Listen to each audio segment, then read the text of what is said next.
What do you make of the fact that our Prime Minister here in Canada, having met with the megastar of the world, Mr. Obama, is suddenly saying it's an unwinnable war? And also the other factor which you mentioned, which is oil.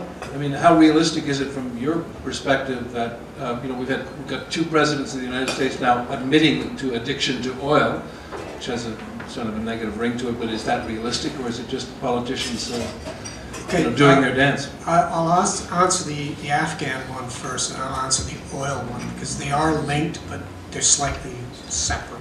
In the case of Afghanistan, it was pretty obvious. So common sense was not being applied in this scenario, so you had to ask the question, why? If we accept the oil argument, which is actually nonsensical when you think about the cost and logistics, Afghanistan is an amazingly hard place to get anything to. It's landlocked, it's rough terrain, and there's only a handful of places you can get in, depending on which way you want to go. And pretty much Iran is cut off because they're not going to comply with anything the West wants. But the fact is there's plenty of oil inside the United States. I mean, this is one of the great mythologies that somehow we're all short of oil. You only have to look into the Bakken oil fields, which extends across North Dakota, Montana, and southern Saskatchewan. And I'm a Saskatchewan boy, so I know this firsthand because I've seen the fields. The bottom line is that there's more oil between the shales in the Bakken field and the light sweet that's sitting there than there is in the Middle East. The oil issue is very much a red herring. The only geostrategic reason for ostensibly building these gas and oil pipelines is to simply stop the Chinese and Russians from getting at them, or at the very least disrupting the region enough that you have instability. And remember, sometimes wars are created for the purpose of creating instability. They're not to be won or lost. And I think this is lost on a lot of people. If you want to extend conflict, you do it in a piecemeal way. And a perfect model of that is Vietnam. The fact is, when you look at the way Vietnam was fought from a military perspective, it makes no sense if your objective is to somehow defeat the enemy. And that applies absolutely to Afghanistan. To answer the question about Harper and his statements, we're all running out of money. The West is running out of money. They cannot afford to put high-tech military organizations in extreme places like Afghanistan and logistically maintain them. There's another geostrategic problem. Right now, Afghanistan is about 3 steps, and that's NATO and the Americans, they're about 3 steps away from being cut off. The air bridge, they rely on air bridges because the land routes are now getting too dangerous through the Khyber, etc. You need an awful lot of fuel, you need a lot of food, you need a lot of ammunition to maintain a high-tech Western army. Again, we have to look at hard logistics. The Taliban only have to disrupt 1 or 2 convoys periodically to disrupt NATO or American operations. It's very easy to do, and they've been doing it. It's not really talked about a lot.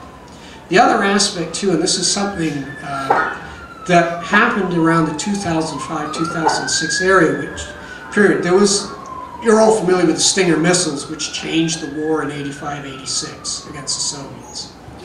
The air bridge. If you can take the planes down, you've lost your ability to bring your air in to resupply.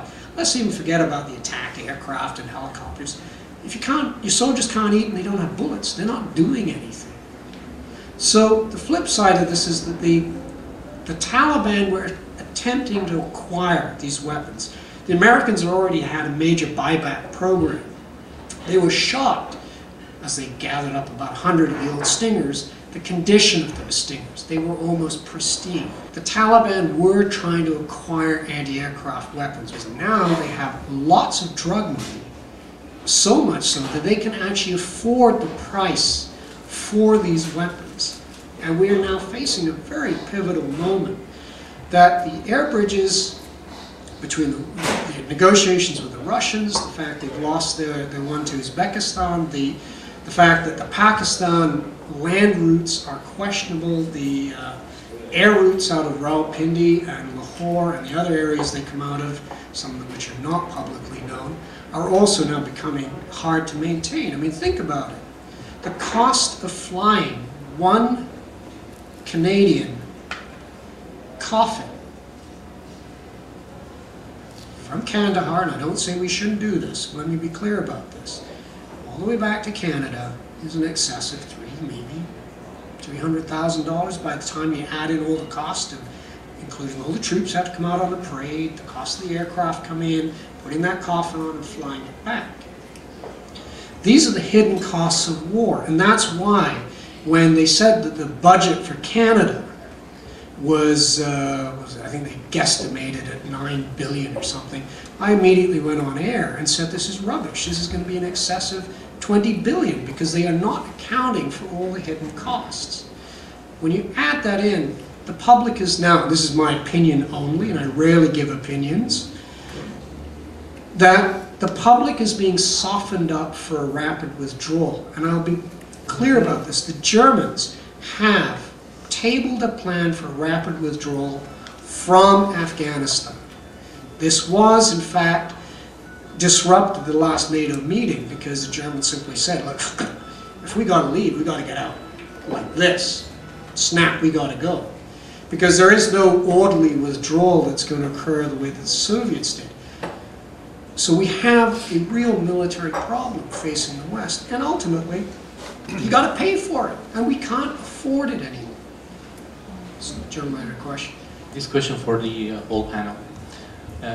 Could you please comment on the apparent realignment of strategic interests of Iran and the United States in the light of the instabilities in Pakistan and the rise of Taliban and the fear that the Islamic Republic of Iran has with Taliban, and apparently in the secret negotiations between the Iranians and Obama administration in Europe, these issues have been brought up. I think the US is looking at it in practical terms. Iran, I don't think they can subdue it militarily. And I think it would be a huge mistake if they tried. There were reports that Israel was planning an attack and the US supposedly vetoed that. So I think that's the reality. The issue is how do both sides have a face-saving agreement where they can both come out ahead. I think that's the more difficult question. And it looks like that the way Afghanistan is being reconfigured, given that there is now also an enormous presence of India. India has something like 8 or 9 consulates just in the southern part of Afghanistan.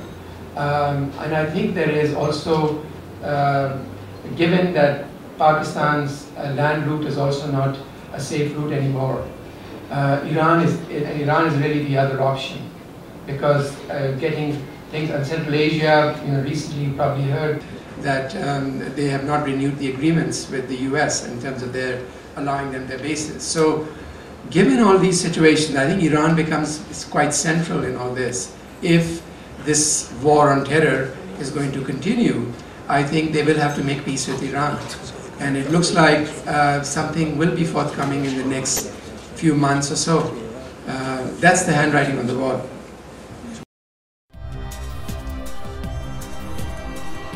This is the sort of thing we can build right now without anyone else's permission from the government or from the business community. It's the power's in our hands. If we're not going to sleepwalk into more wars and into environmental disaster, we think we need to start with a television news network that won't bow to pressure and has the courage to seek facts. And that means independent economics. And that's why we need you.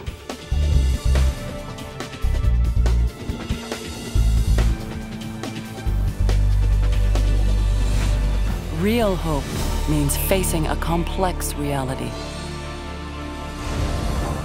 Your tax-deductible donation makes it possible. Please contribute. Visit therealnews.com.